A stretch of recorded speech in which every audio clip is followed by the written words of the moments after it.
कमरे में सन्नाटा पसरा हुआ था। चारों ओर बस तनाव का माहौल था। किसी के भी चेहरे पर मुस्कान नहीं थी। सबकी निगाहें एक ही दिशा में टिकी थी, वृंदा पर। वो चुप थी, बिल्कुल चुप, जैसे किसी ने उसकी आवाज छीन ली हो। लेकिन उस खामोशी के पीछे तूफान था, जो कभी भी फट सकता था।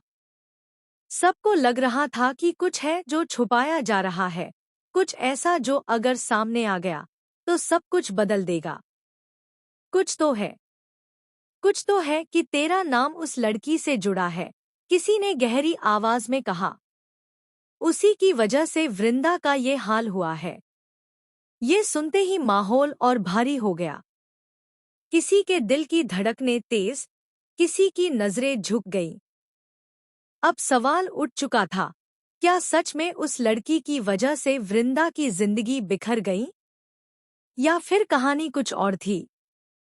जो भी है, आवाज दोबारा गूंजी, लेकिन ये गलतफहमी अब दूर होनी ही चाहिए, वरना ये घर चैन से नहीं बैठेगा। सभी की निगाहें अब उस लड़के पर थीं, जिसने अब तक कुछ नहीं कहा था। वो बस खामोश खड़ा था, जैसे हर शब्द उसके गले में अटक गया हो। उसकी आंखों में बेचैनी थी, पर होंठों पर सन्नाटा। बट ये सब पढ़ने की जरूरत क्या है, माँ? एक तीखी आवाज ने उस सन्नाटे को चीर दिया।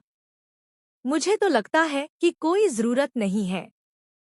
बल्कि अगर सोचो तो अच्छा ही हुआ ना, कि वृंदा का रिश्ता उस लड़के से टूट गया। वो लड़का वैसा इंसान ही नहीं था जिसके साथ कोई भी लड़की खुश रह सके।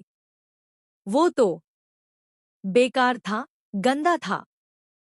और अगर उसकी शादी वृंदा से हो जाती, तो वो उसकी जिंदगी को बर्बाद कर देता, हमेशा के लिए।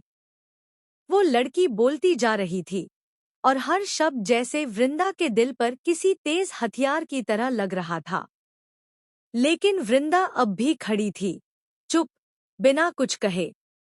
उसकी आंखों में दर्द था, पर उस दर्द के पीछे एक रहस्य भी छिपा था, ऐसा रहस्य जो शायद सब कुछ बदल सकता था। तो इन अ वे, ये अच्छा हुआ ना माँ, उस लड़की ने फिर कहा। अब वृंदा को कोई दूसरा लड़का मिल जाएगा। आसान है क्या? माँ की आवाज गूंजी, जो गुस्से और दर्द से कांप रही थी। तुझे लगता है ये गुड्डा गुड़िया का खेल है कि कोई और लड़का मिल जाएगा? ये रिश्ता टूटने का दर्द तू नहीं समझेगी। सभी की नजरें अब वृंदा की ओर मुड़ गईं। माँ ने उसकी ओर देखा, आंखों में सवाल और उम्मीद दोनों थे। वृंदा, तू अब तक चुप क्यों खड़ी है? कुछ तो बोल बेटी। लेख